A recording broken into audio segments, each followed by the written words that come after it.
Welcome, everybody.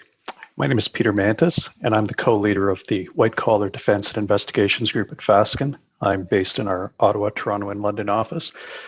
We're really happy to have you with us here today. We've got an important and topical subject that we're going to deal with today.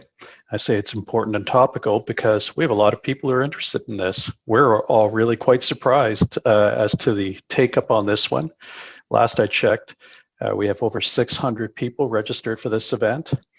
Obviously, it's newsworthy. Biden was talking to Putin about this not more than 2 weeks ago, and making it very clear how he feels about this type of issue. And we've seen some critical infrastructure attacks in the last few months that have been very prominent in the news. We at Fasken are seeing a significant amount of activity in this area in the past year or so, particularly in the past few months. We're seeing unprecedented and rapidly evolving challenges from a legal perspective. Businesses are being placed in very difficult positions. If you don't pay, your business could suffer catastrophic damage with legal exposure to customers and others, not to mention the cost to the business and the disruption. If you do pay, you could be breaching the law, not only in your own country, but even other countries. And of course, you got to pay the ransom, which often has to be done in Bitcoin these days. And regardless of what you do, you're going to have a PR issue. And if all of that isn't enough, time's always of the essence. And when clients contact us on these matters, we often have hours to make significant, complex decisions together with them and other experts that can have a massive impact on the business.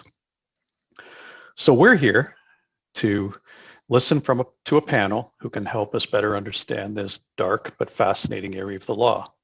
And what a panel we have today. You're going to hear them talk about issues ranging from the criminal implications of payment to disclosure obligations to customers and government, and the do's and don'ts at the outset of a crisis. So let me introduce our panel. I'm going to start with Darren Reed, who's in our Calgary office. He's a litigation and advisory lawyer and a cybersecurity expert. He regularly acts as counsel to insurers and corporations in relation to complex cyber breach matters and ransomware events. He's acted for clients, for example, in the 2021 Microsoft Exchange server vulnerability breach. He's been involved in, and get this, multi-layered social engineering, fraud, spear phishing breaches. Where was that a few years ago? Next, we've got Daniel Leslie, who is in our Toronto office. We're a recent addition to our firm, and we're very happy to have him. He's with the bars of Ontario, New York, and South Africa. He's a banking and finance lawyer. He's an expert in anti-money laundering law. He's a PhD in the field of international anti-money laundering. And he's an author of an important text in the field called Legal Principles for Combating Cyber Laundering. Next, we have Patrick McCann, who's part of our Ottawa office. He's a criminal specialist with a staggering level of experience. Pat, I hate to remind you, but as of this year, you've been doing this for 50 years, practicing exclusively in criminal law. He's been involved in numerous high-profile and complex cases, from trials to the Supreme Court of Canada. He's been appointed a special advocate in national security matters, which means that he's been top secret cleared. There's not many lawyers who get that in the private sector. He's capable of representing the interests of outside parties in closed national security matters. He's even been appointed as a friend of the court in national security litigation. And I can tell you, Pat and I have acted on many cases together, and I think the most important thing I can tell you about Pat is all hell could be breaking loose, and he's calm as anything. Nothing phases him. And that's what you want during these types of matters. And finally, our moderator, Andrew House, who's in our Ottawa and Toronto office. He's the co-leader of the National Security Group. From 2010 to 2015, he was the chief of staff to various ministers of public safety in Canada. That is the cabinet minister in charge of national security issues in this country.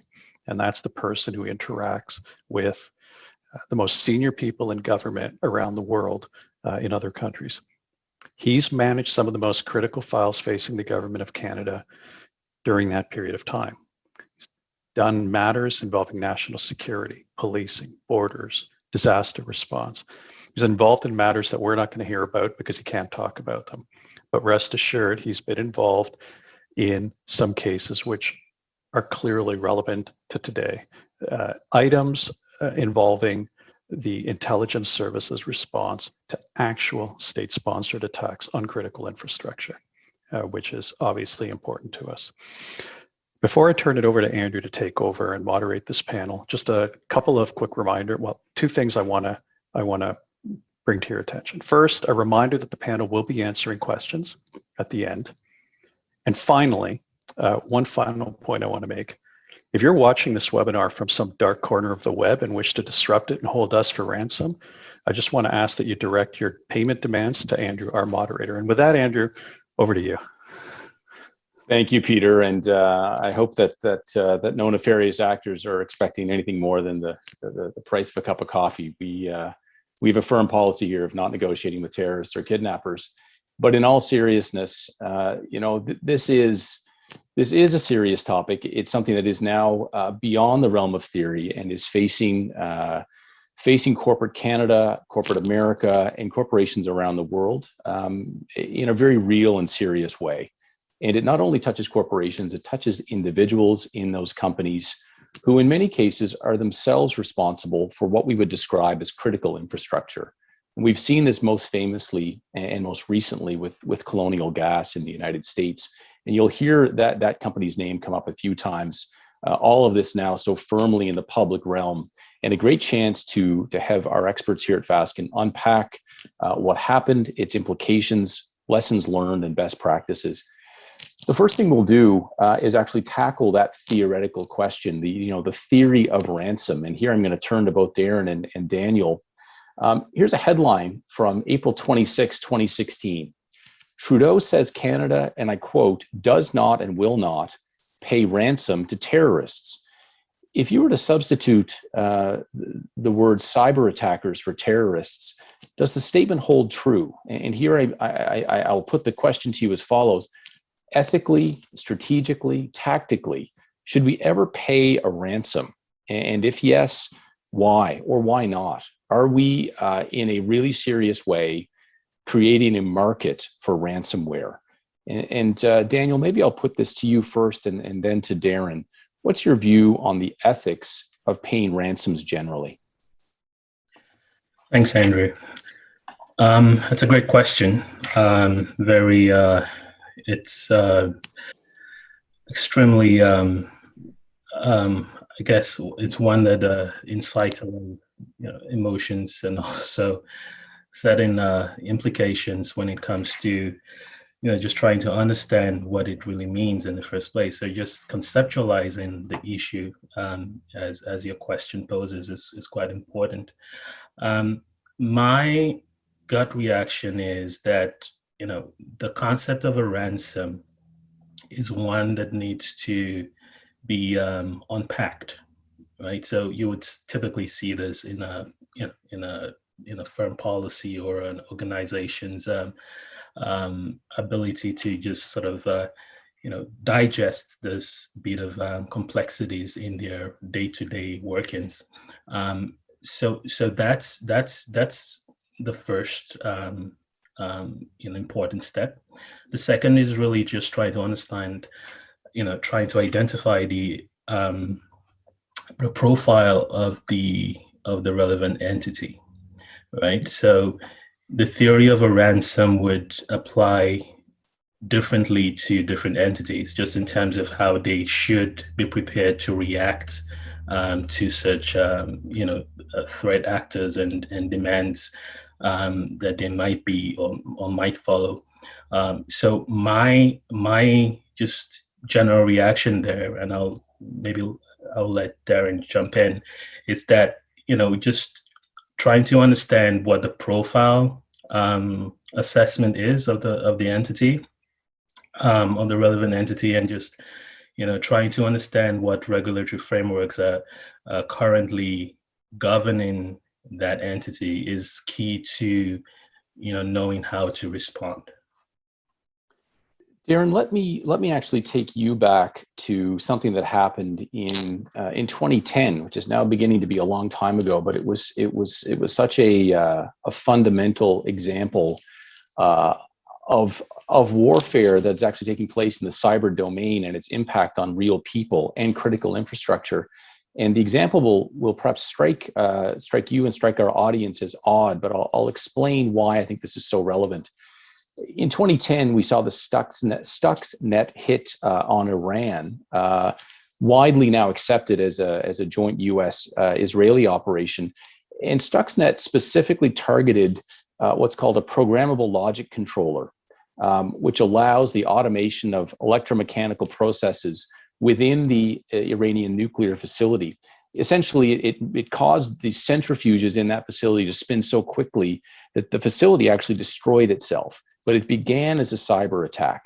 Now, most of us will probably look on that attack with both a sigh of relief, but also a ton of questions about the legality, the ethics, what it means for the world. And really what it means, it was probably the first example, at least that I can think of a cyber attack, something we normally associate with data, that had a real world physical impact. And we often debate what happens when we lose control of a data set. What if we lost control of a nuclear facility here in Canada? Just to put a really fine point on this. And it was attributed or traced to a ransom scenario where, in order to gain physical control or regain physical control of that facility, a ransom needed to be paid. You know, that sort of begins to clarify the question and clarify the mind on the ethical dilemma. Give us your view, Darren, on the dilemma facing a corporation and governments in that scenario. Certainly. Thanks, Andrew. I think before I answer that question, I'll spend 1 minute giving the listeners and viewers the perspective that I view this from. And the perspective that I have is from my day-to-day in this area, which is in the immediate trenches when the firm is contacted by someone who has an active event, and the practical decisions that have to be made. And the interesting piece of that is it is a multidisciplinary approach. I work with privacy lawyers, I work with technical people, I work with institutions that will negotiate with threat actors and find the Bitcoin if they need to pay. And so the interesting piece about what you've mentioned is, I think, sort of the primary starting point of the ethics of a ransom, it seems abhorrent, right? So there's sort of an initial abhorrence to payment of ransom, but the ethics change, and I would say it's actually a very situational thing. And here's what I mean by that. If you randomly ask someone whether or not they are in favor of paying a ransom for something like this, most people would probably say they would not. However, when you are in a situation where your systems are under attack, you are uncertain as to the depth and breadth of the attack, and you are on a tight timeline, and if it's a commercial matter, your business is at stake, or if it's a security matter, like you mentioned, the immediate safety of potentially millions of people is at stake, the considerations change dramatically. And it's in those circumstances that the decision makers are called upon to decide whether or not to do something that could potentially not be legal. And that's when people like Pat get involved to try to advise and assess the situation, and so that we can give advice about whether or not payment of ransom is potentially breaching any Canadian laws, certainly. And so the other piece of this, and it's one that I personally find very interesting, because ransomware, in the sense that I deal with on a more day-to-day basis, is truly a criminal business enterprise. The goal is to make money, and if there is incidental damage to business, that is not necessarily the primary interest of the threat actors, versus what you've said, which is cyber attacks are also a mechanism of war. And it's interesting because I was reading about this morning, and I hadn't read about it previously, but apparently Russia attempted to undermine the power grid of the Ukraine in the last couple of years through a similar attack, where the intent was to show that systems were functioning as normal while they were in fact being overridden and undermined, but it failed. So your example is a real world one. And I guess where I land on that is the decision maker would have to decide whether to pay the ransom versus potentially, like I say, harming many people. Darren, I'll just stick with you for a moment. In Colonial Gas, something really interesting happened on that ethical plane. The attackers actually issued a statement after the fact to say, look, and I'm paraphrasing heavily, we didn't mean for this to happen. We just wanted to hold the data for ransom, make our money, and move on. In other words, they almost made an appeal to honor among thieves. We're not terrible people, we're criminals, but we didn't mean to disrupt the fuel supply of an entire continent, which is actually what they ended up doing. Again, from an ethical perspective, and maybe this question suggests an answer, do you think even the cyber criminals involved have thought through fully the implications of what they're doing? And is Colonial Gas an example of, well, maybe they haven't? It's interesting that you say that, because they're among the larger threat actor organizations, and these are highly organized entities, even if criminal. There is a code that many of them operate under, because their goal is to earn money. And if decryptor keys that are paid for don't work, people will be more reluctant to pay. If attacks are done on healthcare systems and that sort of thing. And there's actually a very recent event that occurred where the Irish healthcare system was, in essence, taken offline. And the threat actors who were initially demanding a multi-million-dollar ransom, when they learned they had disabled the Irish healthcare system, the Irish Department of Health, actually, they backed off and said they would give the decryptor keys for free, and they did. So there definitely is some kind of business code that is being operated under for some institutions that are executing these attacks. So something again that arose out of the Colonial Gas scenario, and I'm going to read to you all a quote from Market Watch just recently, June the 12th.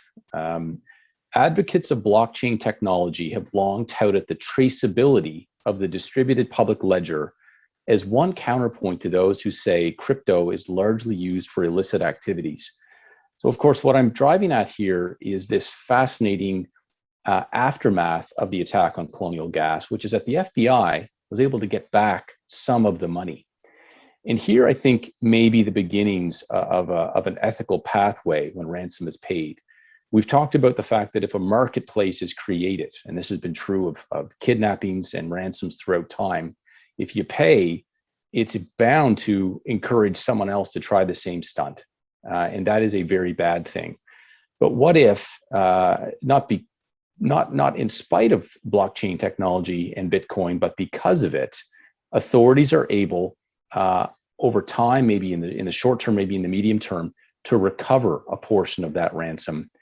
Does that perhaps, and Daniel, I'll send this back to you, present a possibility for an ethical pathway? In other words, you pay the ransom in order to unlock either the critical data or the critical infrastructure. And I gave the example of a Canadian nuclear facility.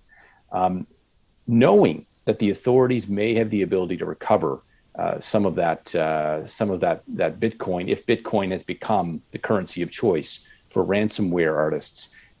Is there a possible solution to this, what is otherwise a horrible ethical dilemma? I think I'll take the high road in this one. It's it's really a question of the best of picking which people say picking between two evils, but I think in the long run, it's really about trying to understand what the approach of the regulators are, and what the trajectory might be, and trying to sort of line up expectations along those lines. Now, my approach to this, and just maybe I should have provided a bit more context earlier, is just from an anti-money laundering perspective. Now, that's one that sort of follows a code of, like a process, like a process chain. It's called follow the money approach. Usually regulators, would be familiar with this. Now, anti-money laundering compliance processes is one that actually follows, chains of events that tend to lead to, a desired outcome. Now, the outcome in this case, in the case of a ransomware incident, would be to recover funds that might have been paid, or on the other hand, to apprehend the perpetrators. Now, what you've mentioned, what you said about the colonial gas incident, the attack, and the fact that the FBI was able to recover some bitcoins as a result, is one that actually follows the asset recovery structure or methods that a typical anti-money laundering process would follow. Now, my thinking is it's likely to be that in the end, in the long run, it might be a model or an encouragement for other regulators around the world to say, this was done in this case, and to the extent the FBI perhaps in the future would be able to disclose or provide more color as to how the private key was obtained in order to decrypt the funds that were retrieved. To the extent there's a framework for that, and there's some enforcement or mutual cooperation amongst governments, where the FBI would cooperate with similar regulatory authorities in Canada and perhaps Europe. That, I think, is where we are heading, to the extent the amounts and the quantum of this, of value involved with any attack continues to peak. I think certainly we might actually be seeing that in the horizon. That's my view. So Darren, you've just heard Daniel use some very interesting language, and I'll quote it back, that the FBI had the private key in this case. How likely is that to be the scenario? And again, the theory of my case is maybe we can disincentivize ransomware if the authorities are able to recapture the ransom after the fact.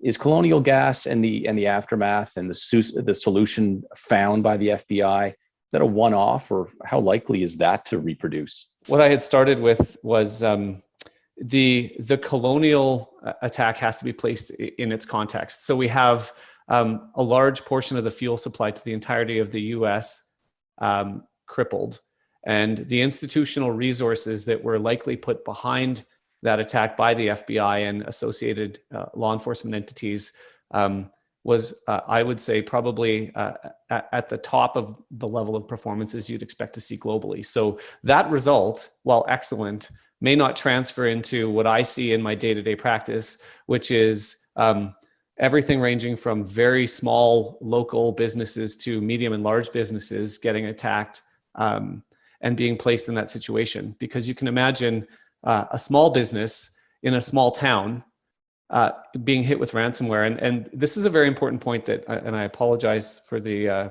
technical error.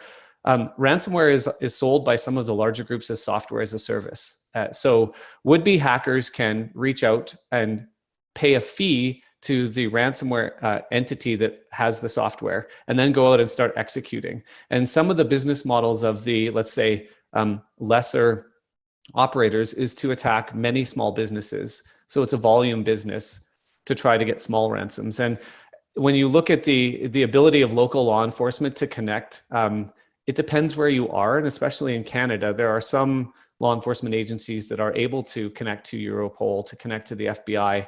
But payment of ransom with the expectation that you may get it back, I think we're a ways off from being there sort of on a day-to-day basis for what I would call the regular ransomware attacks. So, Darren, that's I think it's a really strong point, and one that we need to be sober about. I think what the FBI were able to do for Colonial Gas is amazing. The FBI doesn't always get a win. In this case, it sure seems like they did. Gentlemen, I'm going to switch things up in the agenda slightly because I feel like we're ignoring Pat, and I am concerned that Pat has all the answers and we should hear them. So I'm going to switch over to the section on the Canadian criminal context. And of course, you know, we're talking about solutions to a ransomware scenario. But what if, in seeking a solution, you unwittingly or in certain cases inevitably put yourself in harm's way in a criminal sense? In other words, in paying the ransom to unlock your systems, you find yourself in a criminal problem. Pat, let me just go to you for a moment and ask the following. And actually, I'll read you a headline. This goes back to June 24th, 2015. It's an American headline. I think it has implications for us in Canada today. Obama order, an executive order, clears way for private ransom payments. And again, this is in the context of kidnapping. Previously in the US, to pay a ransom would have been a criminal offense. What's the situation in Canada in terms of the payment of ransoms in a ransomware scenario? Okay, thanks, Andrew. As Peter mentioned at the beginning, my background is in criminal law. So my job basically in ransomware cases is to ensure as much as possible that if the client decides to pay the ransom, that they're not going to be risking criminal prosecution. There is no general prohibition in Canada against payment of ransom in a ransomware attack or a kidnapping situation. However, there are a couple of criminal offenses that could come into play in the payment of ransom. There are basically two streams that have to be considered. First of all, the Special Economic Measures Act, or CEMA, creates an offense of and provides penalties of fines up to $25,000 or 5 years imprisonment for willfully engaging in financial transactions with sanctioned states or individuals.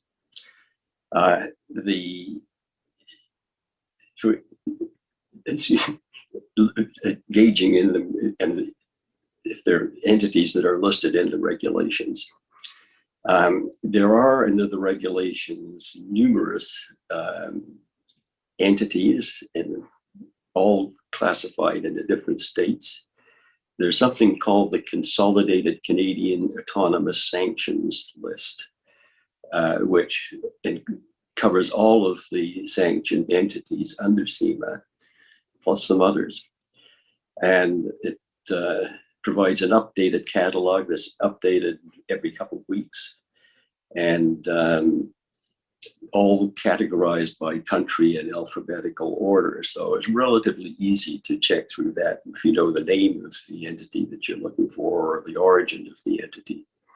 But keep in mind that, again, here, that the key thing is here, the offense only occurs if it's done willfully, and willfully involves knowledge that, in fact, you are transferring money to a sanctioned entity. If you don't know that, then there are other considerations. Is you taken appropriate measures, or are you being willfully blind in that situation? But generally speaking, what we've been doing is if I'm consulted in this, I make sure that usually the negotiating company that is working for either the insurance company or the victim itself, have checked all the appropriate sanction lists and made sure that the entity that they're going to be paying money to, or they're suggesting paying money to, is not on that list. There's a second stream which is not likely to be particularly come into play so much in ransomware cases, but it's under the terrorism provisions of the criminal code. There's an offense under section 83.08 of the criminal code to provide any financial or other related services to a designated terrorist entity. And that those terrorist entities are listed again in there are regulation titled Regulations Establishing a List of Entities. It's SOR 2002-284, but they're all in there. But as I say, again, it's that offense also involves a willful aspect to it as well. And that is not likely to come into play because from what we know so far about ransomware, the threat attackers are not generally terrorist organizations.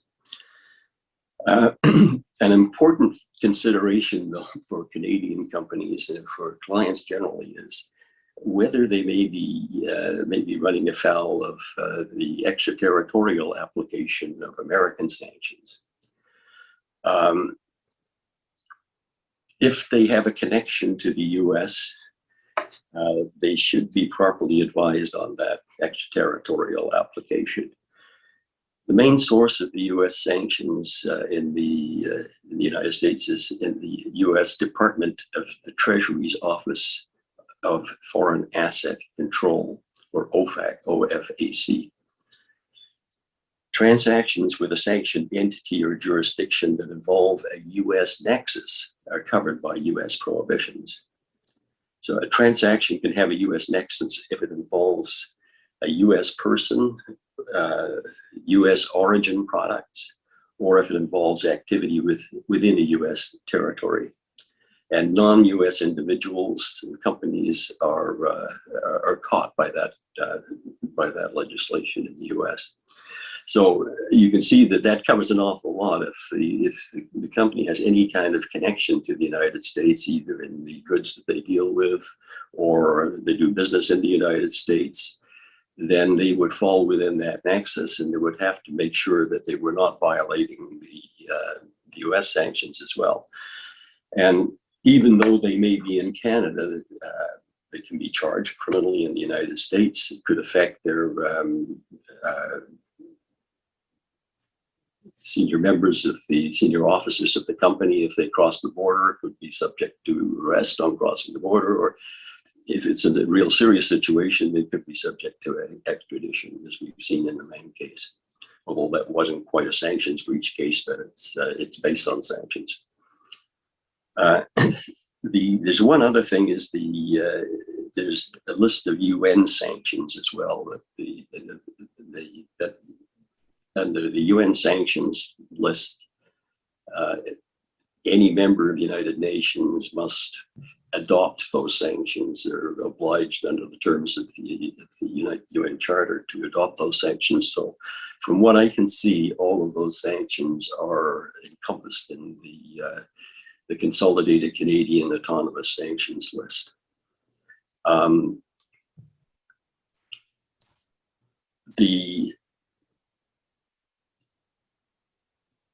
Oh yeah, I was going to say something about the contacting the police. Darren has mentioned that. Do you want me to comment on that as well? So Pat, I'm going to stop you there for a moment because it's a lot of information you've just given us. I think it's pretty important. This seems an opportune moment to remind audience members that this is legal information and not legal advice. If you are facing a ransomware scenario, best to call us rather than engage in a DIY. Pat, I'm going to summarize this, and I'm really going to try to dumb it down because I want to make sure I understand. I want to make sure that audience members have a general understanding of this. Have you told us that there is no general prohibition on the paying of ransoms in respect of ransomware, and B, unless an entity is listed or sanctioned, it would be, from a criminal law perspective, and here we make no comment on the ethics, the tactics, the likelihood of success, but it wouldn't be a crime to pay. Have I captured that correctly? Yeah, I think so, Andrew. Yeah, that's basically it. Keep in mind all of the other fringe things, such as the American issue, I mean, which I think is a big one for a lot of businesses. Huge, especially given the number of executives who would travel in a cross-border sense, such that even if an entity is not sanctioned or listed in Canada, they may be so sanctioned or listed in the US. Talk to us about penalties. How bad does it get if you mess this up and make a payment you shouldn't have? Well, I think I mentioned the penalty under CIMA, which is, I think, $25,000 fine or 5 years imprisonment. These are maximum penalties. And under the criminal code, it's $100,000 fine and 10 years in prison. And again, the maximums. In the US, it gets even worse, apparently. You can get up to 20 years in prison for violating their sections. So, and $1 million fine. All right, so not exactly small potatoes if you get this wrong. No, exactly. Daniel, I'm going to come back to you because I really think it's important that we not treat this issue of ransomware in isolation, but actually adopt a bit of a comparative analysis of what other like-minded countries have done. What are our close allies doing about the issue of ransomware, about the issue of penalties? And I guess more broadly, is there an international norm? Is it binding? How has the international community tried to grapple with this emerging issue? Certainly. So from an international perspective, and really depending on what regions of the world one is focusing on, but largely speaking, looking at the what the usual suspects are doing about this issue. Out in Europe, for example, there's been significant developments over the past couple of years. But just to maybe preface myself a bit, there isn't a one single standard or norm that sort of is that sort of applies generally across the board to how one is expected to react to in an event of an attack or in an incident breach. And to the extent there's a threat of it, there isn't also a standard approach. That being said, I would say there's been a lot of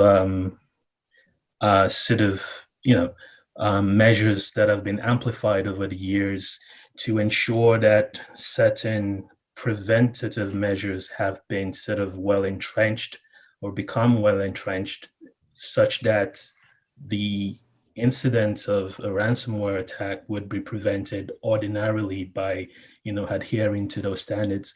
So in Europe, for example, the new anti-money laundering directive was recently released, and for folks who aren't very familiar with with the space, that's really the framework that governs everything that has to do with anti-terrorist financing and anti-money laundering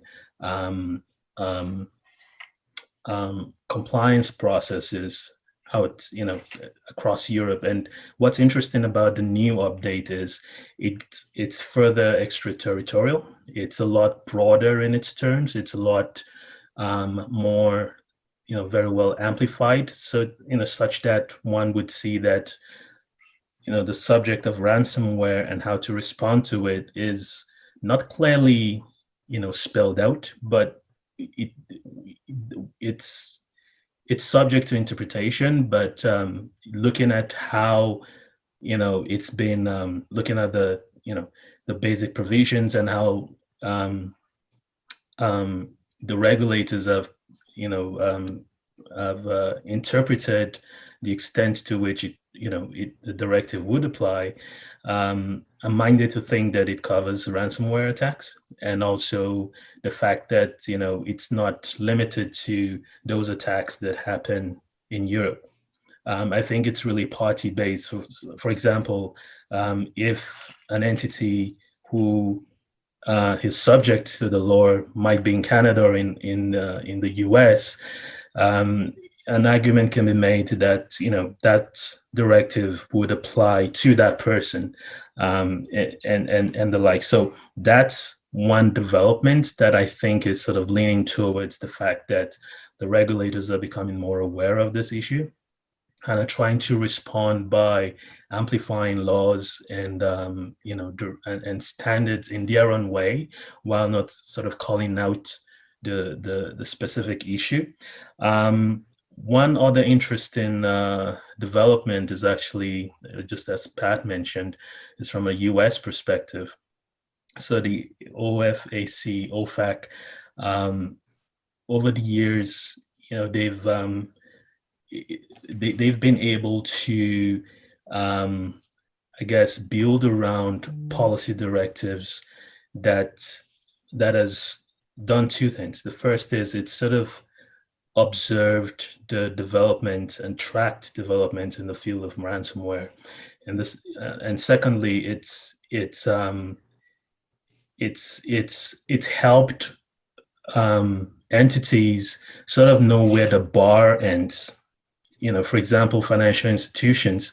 I mentioned earlier that the first and perhaps the most important thing that anyone perhaps listening to this should be aware of is really trying to understand where they fit. A financial entity is, from an anti-money laundering perspective, is obviously more burdened with certain reporting and compliance requirements, and those might actually be those might actually have the necessary triggers in terms of how to approach regulators in certain instances, because these days there's the anti-money laundering requirements and the compliance framework, they dovetail with cybersecurity measures as well. Now, OFAC, just to make one more point, so OFAC recently released a new policy directive targeted at and focused solely on ransomware attacks. And it's interesting because they've taken the middle of the road approach, so to speak, in that they've called out financial institutions in particular, saying that there's a zero tolerance approach to responding to ransomware attacks, to the extent that certain considerations are not had. Now, there's a whole list of them.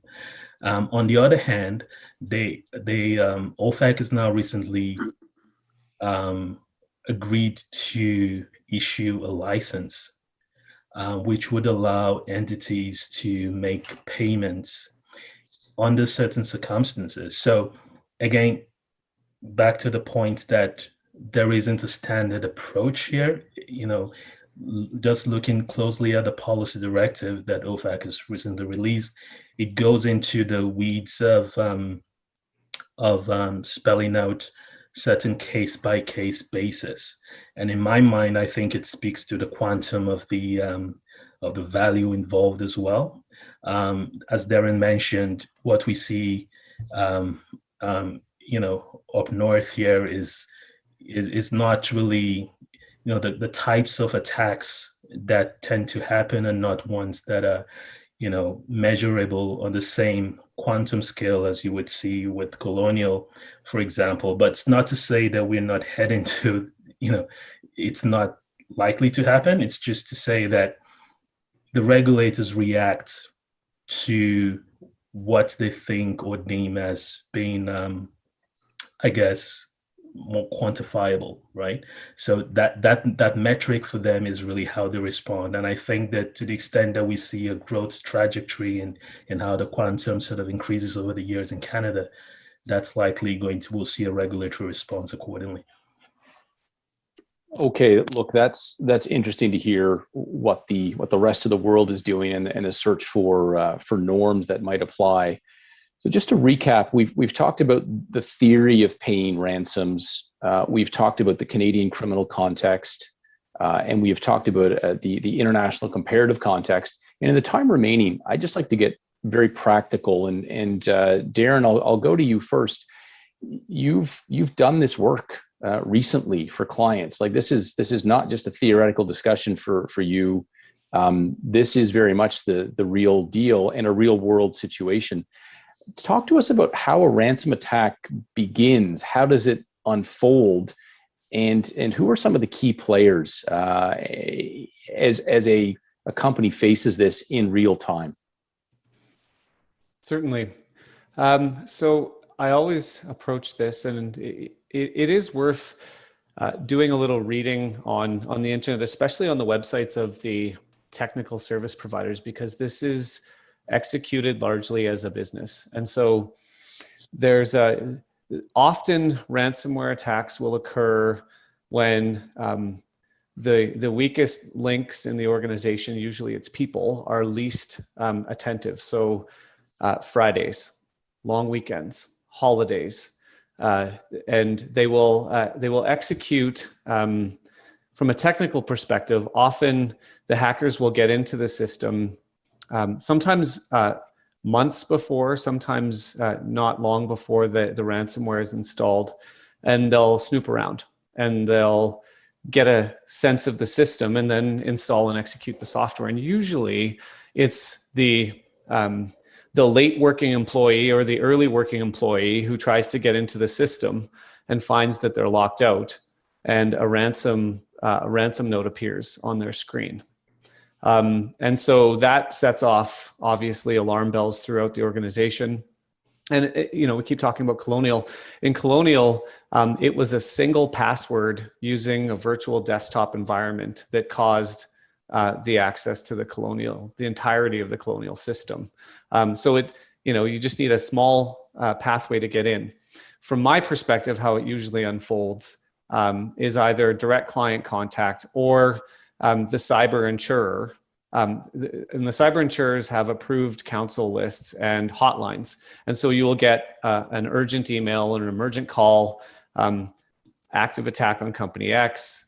We have the C-suite lined up to do a phone call. Here's your approved list of vendors to retain on the technical side. Sometimes they're already retained. It depends on the sophistication of the entity.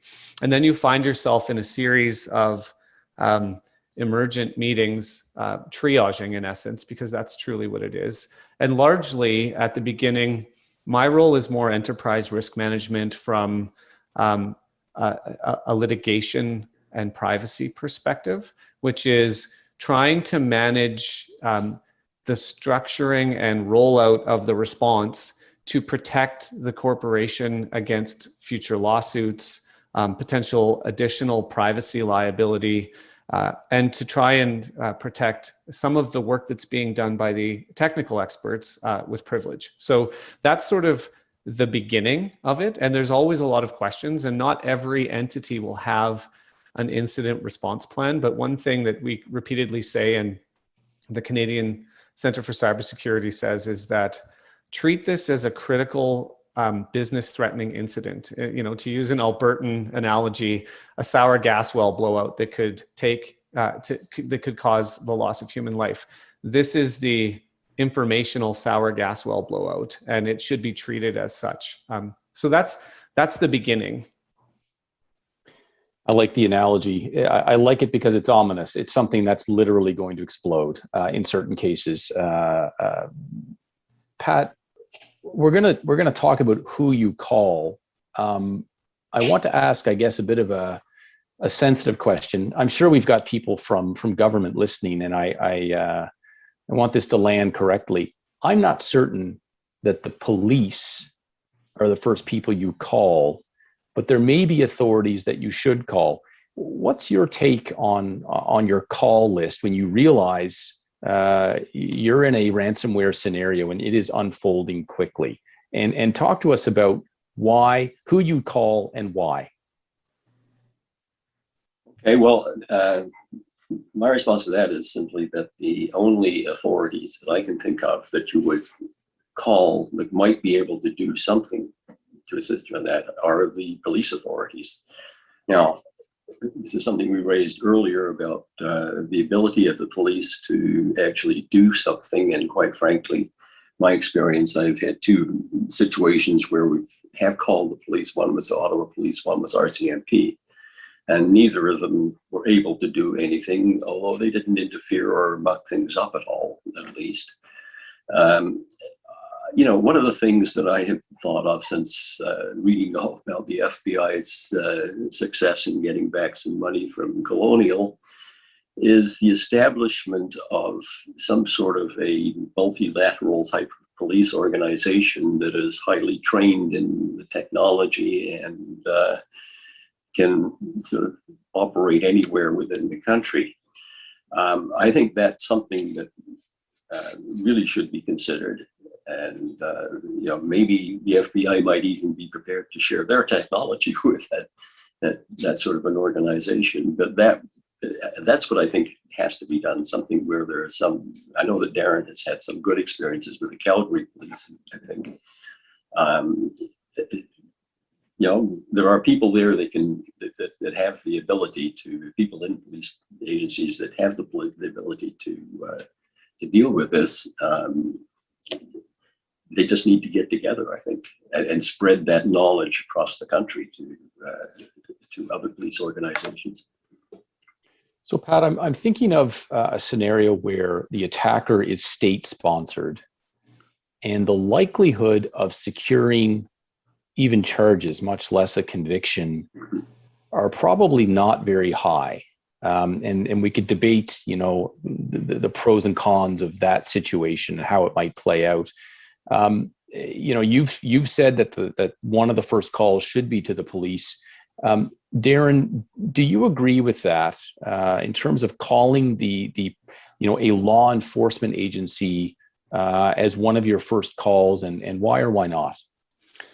This is where we get into the lawyerly answer, which is it depends, because for many cases it's a matter of timing. And as we know, there's no legal obligation to report to the authorities in most circumstances, but often clients, corporate entities will want to do that, even if just to be able to report to the privacy commissioner, their shareholders, the public, that law enforcement has gotten involved. And as Pat said, I've had the Calgary Police Service has a small but highly trained cybersecurity unit, and depending on the case, you may want to call law enforcement earlier rather than later, because they may be able to do something. For example, if there's any kind of suggestion or idea that there may be an internal actor, so someone within the organization assisting the threat actors, or in fact being the threat itself, law enforcement can move quite quickly in those circumstances. In other cases, though, the immediate concerns of the client are often, my business is not functioning. I am losing X number of hundreds of thousands or millions or whatever the value is per day that it is not functioning. I need to get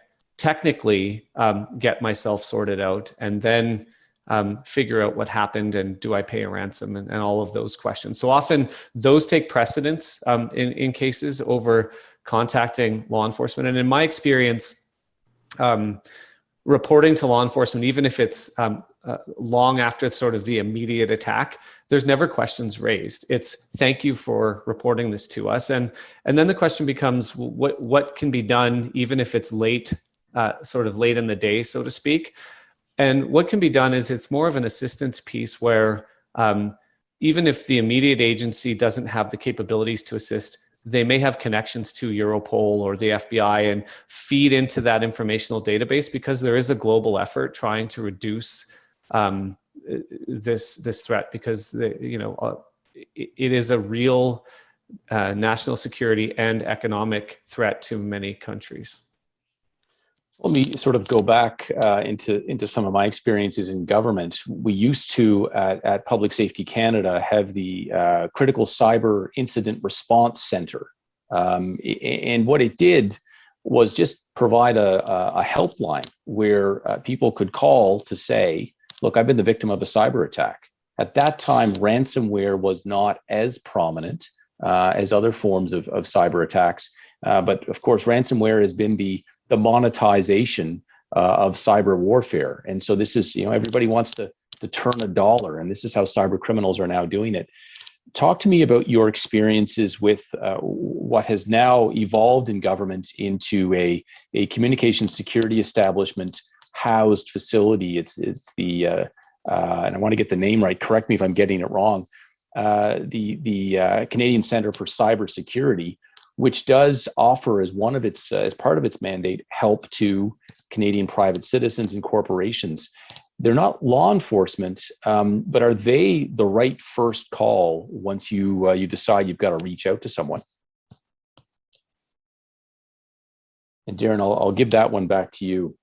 Okay, I can say in my experience that is not a call that is made. But that the guidance that is provided is often something we may refer to, or even, especially if it's if it is a client that frankly doesn't have the institutional resources to devote to a highly specialized, tailored incident response plan or that sort of thing. There's a lot of useful information that is provided by the center, and a lot of writing about critical infrastructure and how to protect it and that sort of thing. So I think I'd be remiss if I didn't loop back on a key question I think many of our listeners will have, which is, who must you call? We've talked about who it might be advantageous to call and why. Are there any laws in Canada that say you must inform your customers, or you must inform, for instance, the Privacy Commissioner, who we hear more and more about, a person who actually spent years inside the government of Canada on national security issues? What should people know? And Pat, I'll send this one to you first, and feel free to pass it on. Who must you call as a matter of law when you become the victim of a ransom attack? Okay, I'm not sure that one is in my wheelhouse, but I'll try. There's certainly nothing that I know of legally that you must call no agency that you must call. I'm sure there are various privacy provisions that might come into play here, and I think that probably Darren or maybe Daniel can assist more on that. I just don't know. I know that you don't have to call any authorities. All right, Darren or Daniel, anything to add on that topic? Certainly, I can pick that up, and just again to give perspective to the crowd, so to speak. As part of the cybersecurity group at Fasken, I generally speaking on any cybersecurity file, there is a dedicated privacy lawyer who's an expert in the area who works with me, because it gets very complicated. But I can give you sort of the basics. Under the Personal Information Protection and Electronic Documents Act, and then there's provincial privacy statutes. It's a mandatory reporting requirement to report breaches of security safeguards that involve personal information that pose a real risk of significant harm to individuals, to the Privacy Commissioner of Canada. And then you also have to notify the affected individuals about the breaches and keep records. And so in active ransomware events, what often happens is not only is data encrypted, but the threat actors will access and exfiltrate or copy data.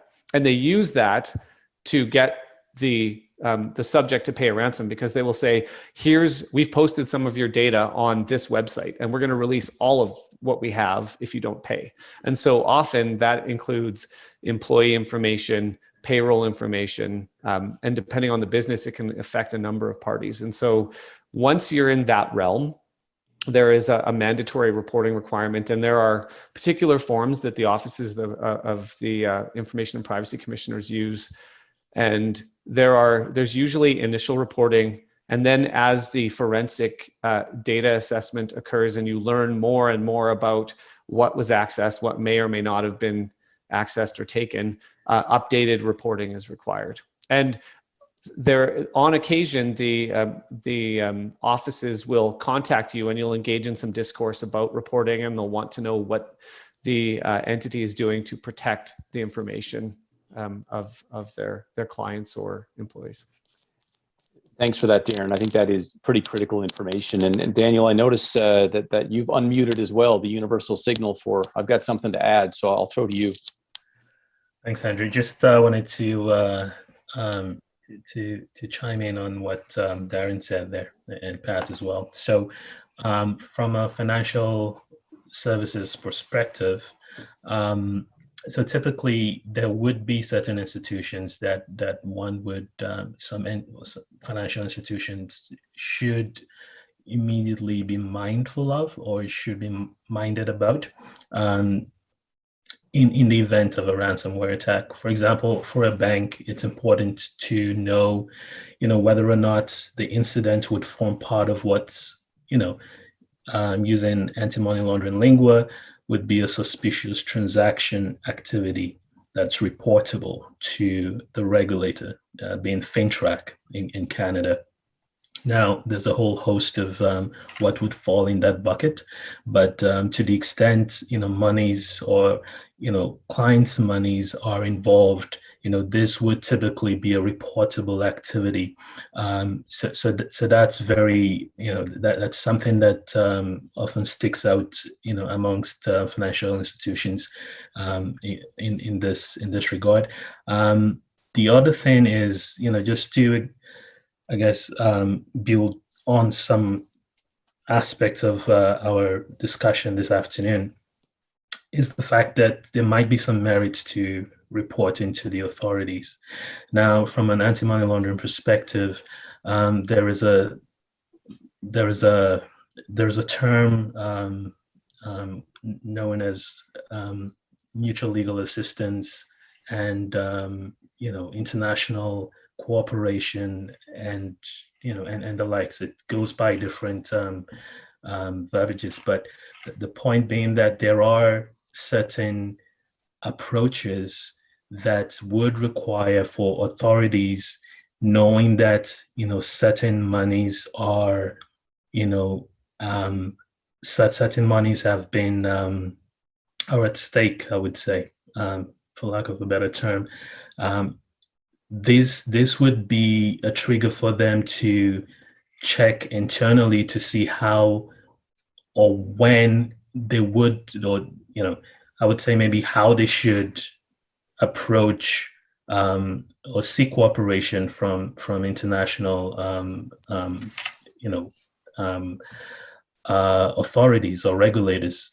Now, the reason why that is simply because the state of investigations today, as you, Andrew, would know, is, I would say, is a lot more advanced than we were 10 years ago. Now, much of this has been driven by certain activities at play from an anti-money laundering perspective on a global scale that has required that regulators sort of cooperate on different issues. Now, quantum is everything.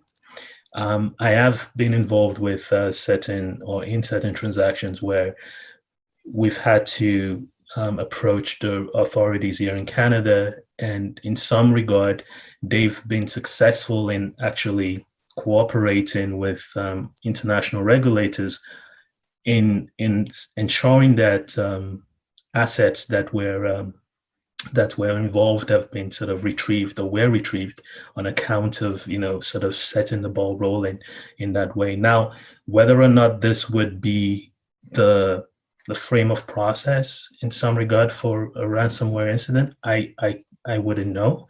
But I think that it's to the extent a financial institution is involved, that's usually something that obviously I think would involve some larger sums. So again, we'll be looking at the colonial level,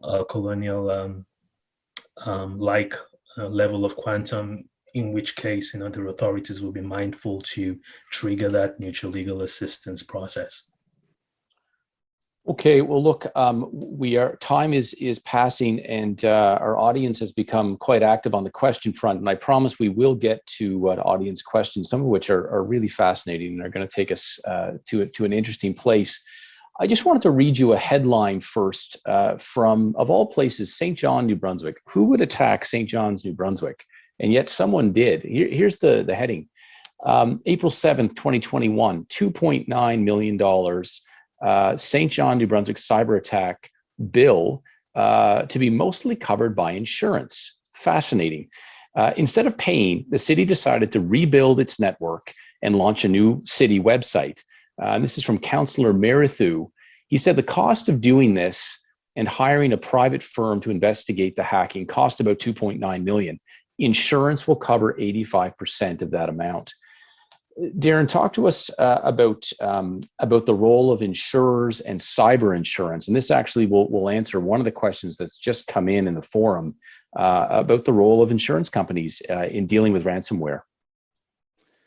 Certainly, this is a very live and very active area in the insurance industry. It's also one that is developing in real time. So the nature of the various policies that are out there is literally like snowflakes. It depends on how much the premium is paid, obviously, and also the type of the organization. You can get bespoke policies for larger entities, and then there's package policies that smaller businesses can utilize. And the insight into the insurance piece is, as I mentioned, Fasken is a panel firm to many of the larger insurers in this area, and a lot of the work flows through the insurance claims process.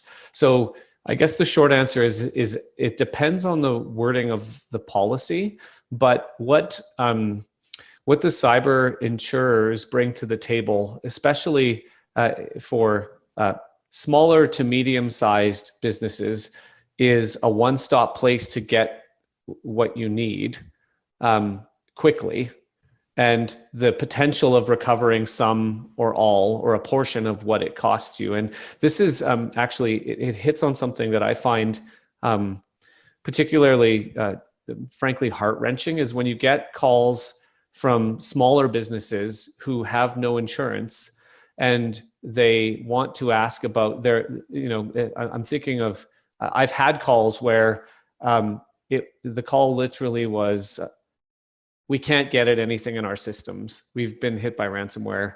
How much will it cost to get out of this? And when you start talking about legal fees, technical fees, potential ransoms, and that sort of thing, sometimes the cost can be unbearable for a smaller business. And so that's where potentially having insurance in place is quite critical. I hope I've answered the question. And if I haven't, I'm happy to focus. I think you have, and I'll just get you to comment even further on the role of the insurers, who you've described them as a bit of a one-stop shop, perhaps a first call. Who does the negotiation? If you've decided that the entity that has ransomed your data or your systems is neither a listed entity, a sanctioned entity, either in Canada, the US, the UN, and you decide that you've got to have a talk with these folks, talk to us about how that process unfolds. Surely you don't just pick up the phone and call them, but someone has to. The answer is yes. And there are a number of companies out there that offer sort of the full gamut of handling ransomware or cybersecurity incidents. And those companies will often have teams that will negotiate directly with the threat actors. And there's often contact details or information contained in the ransom notes or otherwise that the technical firms use, and they have negotiation specialists who will go back and forth with the threat actors to negotiate the value of the ransom, what you're getting for what you're paying, and how to sort of execute that trade-off of, we're transferring you money, you're giving us decryption keys. The interesting thing about it as well is there's a reputational aspect to it, because some of the larger technical organizations that would be hired by the client or the firm or the insurer, as the case may be, usually the client directly through the firm, will utilize their reputation to lower the ransom, or to say things like, if your keys don't work, we're going to publish that your key didn't work, and then everyone will pay you less money or refuse to pay you. So there's leveraging that happens in the negotiation process. So that's fascinating, and sounds like this is an incredibly nuanced process, in that, no, we don't want to create a market for ransomware. But if you do go down that path, there are certain levers you can pull as a victim of this practice to maybe ensure that if a payment is to be made, it actually results in access to your data. Have you heard of situations where people have paid and gotten nothing as a result? Yes. Didn't recover their data? How often Yes. does that occur? I've seen it very rarely. And the reports I've had from the technical side, so, and the companies that come to the top of mind are, and this is in no way in any sense of order, but that just in case people want to do a little digging on the internet, companies like CyberClan, CrowdStrike, Arete, Coveware, these are all entities that offer these services, and they regularly publish articles and data about success rates for payments of ransom. And it's very rare that with particular organizations, so the criminal organizations, some of them have a very high success rate, and they use that to sort of say, you're getting a good decryptor key, so you must pay us. And like you say, it becomes very nuanced. And at that point as well, sort of just to put it out there, it's not legal advice whether or not to pay a ransom once you've done the sanctions checks and you're not concerned about an offense, or it is a business decision, and it's up to the client to make the call after they've gathered all the information. And I can't really stress that enough, because it's not for me as a lawyer to someone to counsel them one way or the other. It's, here's all the information and you need to make the decision. Well, look, folks, we're coming into the home stretch here, and what I'd like to do is just tackle some audience questions. We're going to conclude this session with a very quick list of do's and don'ts from a legal perspective. But let me just tackle a question that I think is really fascinating. What is the recommended approach if the entity in question, the people who are ransoming your data, is on the Canadian sanctions list, or the UN list is incorporated into Canadian law, or the US list? We're talking about that doomsday scenario, and let's use the nuclear plant in Canada, and it's someone that is on a sanctions list. Pat, are there any ideas about how you handle this on your own, or are you into a situation where you must work with the government of Canada to achieve, and here I struggle, some sort of exemption from the Canadian Criminal Code? How would you handle that?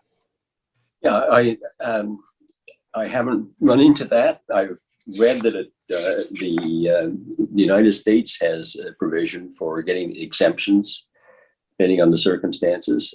I would imagine that something similar to that could occur in Canada, and I think that if you're in that situation, you go to whatever government agency. I would think probably you start with Global Affairs, because they sort of monitor the sanctions lists. So I would start with that, and to see if there was some way that you could work around it.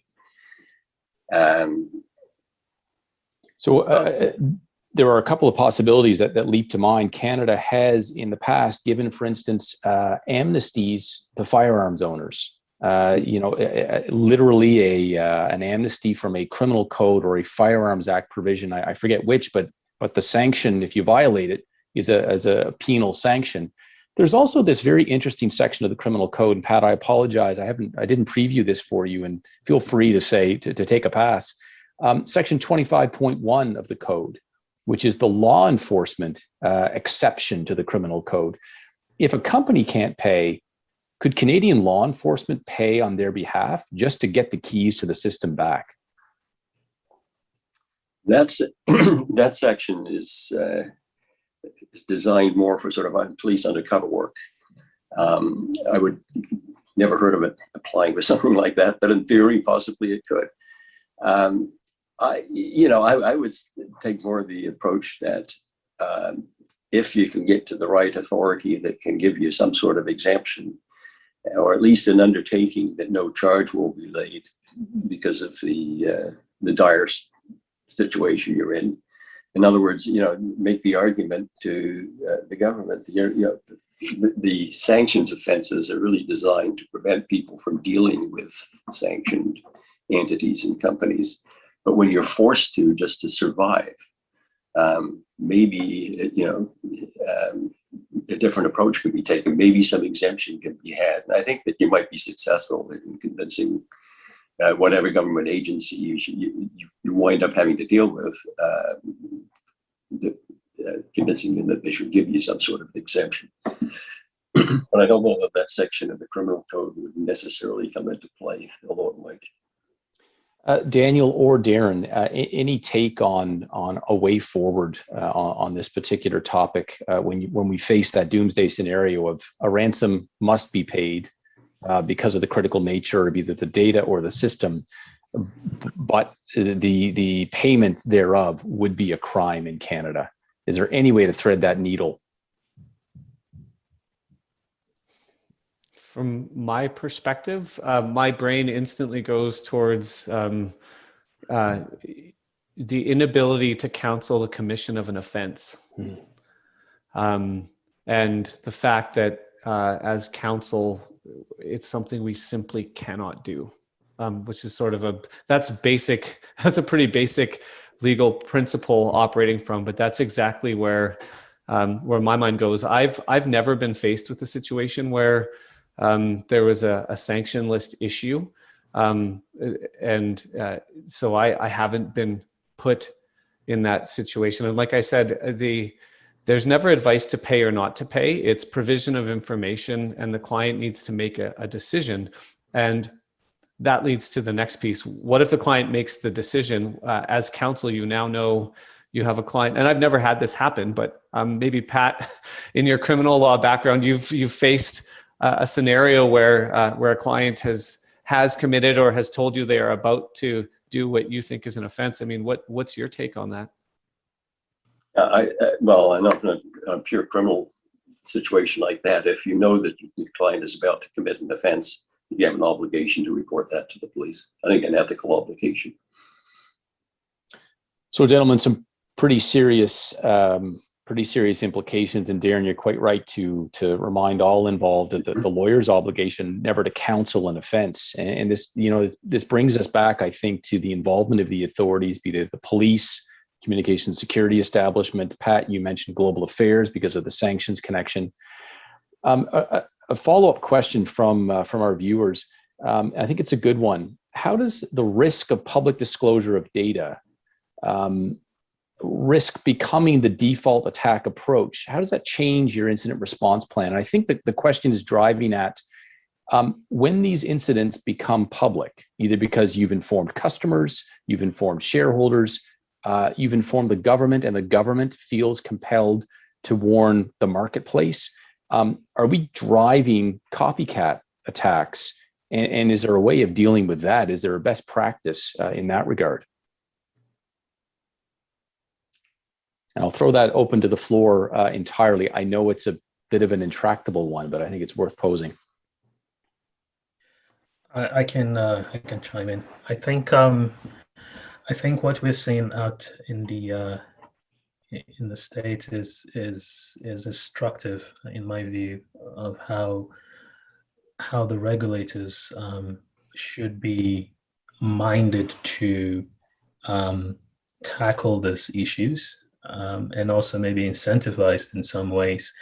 Now, OFAC has come up with a framework that's sort of not really sort of loosely based. It's not sort of anything that's etched in stone.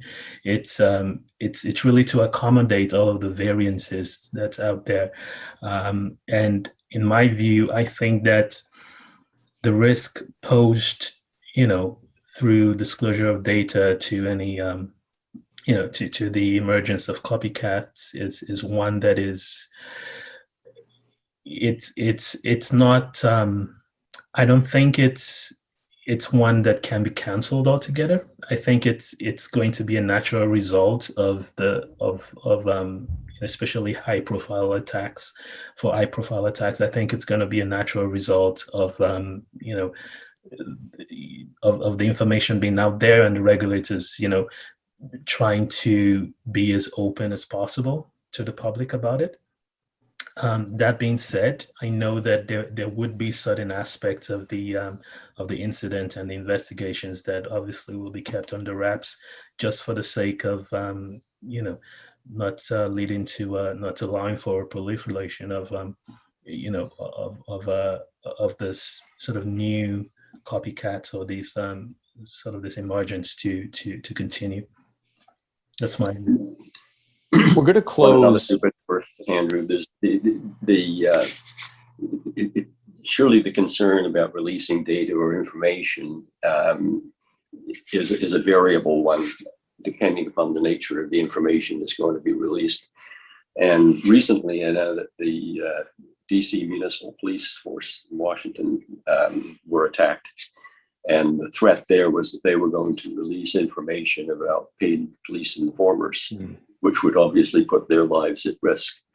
My understanding, and I haven't really totally followed up on this, that the city refused to pay, and the threat attackers backed off that threat, weren't prepared to go ahead and put people's lives in jeopardy. It's a fascinating and horrible game of chicken when you think about the real world implications for the safety of not only individuals, but the sanctity of investigations in progress. That's a tough one. And the police force in the city must be hugely relieved. In the very few minutes that remain, we're going to, again, get very practical with a do's and don'ts list. And hopefully these are the things that will really stick in people's minds. Daniel, I think we'll go to you first for the for 3 do's, things you should do or you must do if you have been the victim of a ransomware attack. Can I throw back to you on those? Absolutely. So very quickly, the one thing that jumps out, just sticks out, would be, visit or consult any relevant incident response plan. Right. So that's really why they're there. They're not really a post for the regulators to know that you're somewhat compliant upon a regulatory review. It's really supposed to be an actionable document. So I know of one incident where, an institution actually forgot they actually were meant to use that in the first instance. So again, how this really depends on how robust the institution is and how its activities and operations are well processed into that plan, such in a way to avoid any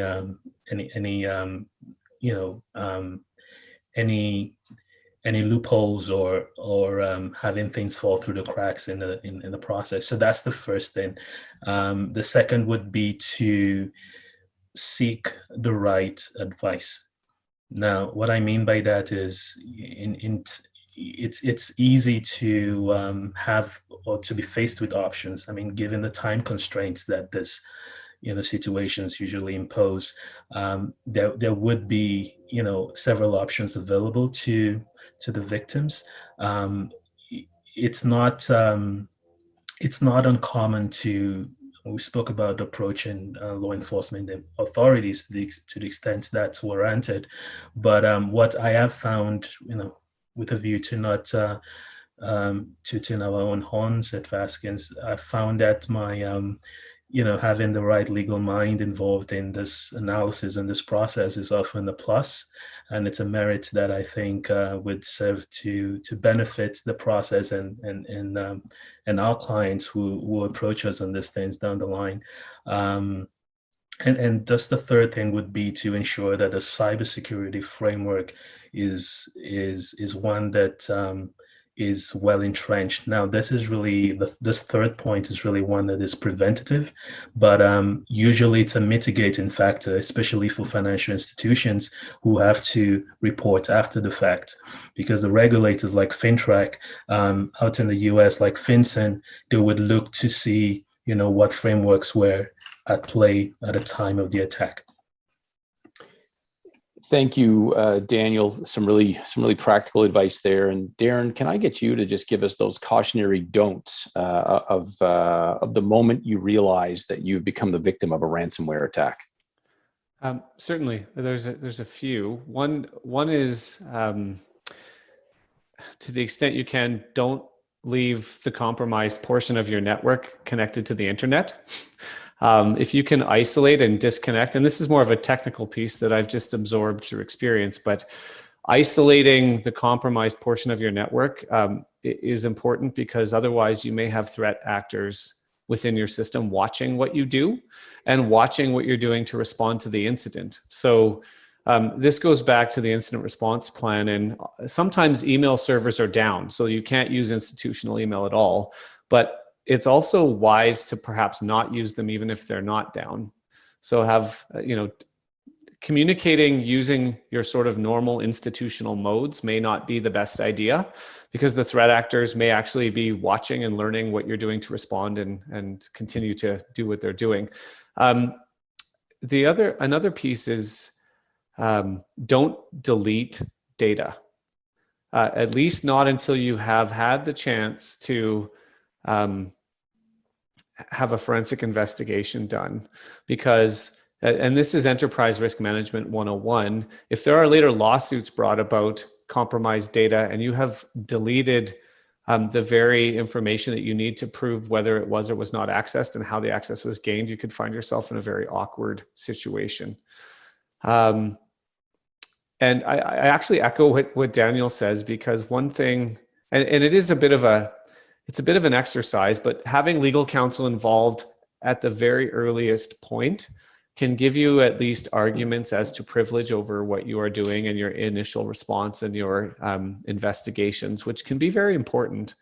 Although we haven't seen privacy class actions get the traction in Canada that they've gotten in the United States, litigation is always something that is on your mind. And the other piece is, I guess, twofold. Don't pay a ransom if you think you're not going to get something from it. And interestingly, I was thinking about this while we've been talking this morning, and there are companies whose mandate is we will never pay ransoms. We have good data backups. We have robust IT systems. Hackers, do your worst. We are never paying you. And so that's a very different business model than we will consider each attack in context if there are multiple ones. And the other piece is learn from what happens so you can hopefully prevent it from happening again. There's only so much you can do. There has been a trend of double attacks that have been occurring, where it's kind of like the insurance, the thief that breaks into your house waits for you to get all new things and then breaks in again. There have been double ransoms or double encryption events. I haven't dealt with one personally, but I do know that they are occurring. And so if you're dealing with an organization that is known to double up on their ransom requests and that sort of thing, that's something to keep in mind. Well, as we hit the end of our time, I just wanted to sincerely thank each of our panelists. A lot of good thinking here and a lot of practical advice. And Darren, you may have just said it best. Run a business in such a way that you can resist a ransomware attack, but in those cases where you can't, get the right help and get it quickly. Thanks especially to anyone who's tuned in today. I know many of you are completely zoomed out, and we appreciate your interest in this topic. I know it's a bit of a morbid topic, It certainly isn't a happy one. And we thank you for your time and attention today. As we come to what most of us hope is the back end, the tail end of the pandemic, it's the kind of conversation that we hope will continue, maybe even in person if we are all so fortunate. Thanks all for your time today, and wish you good health and good cybersecurity. Bye now.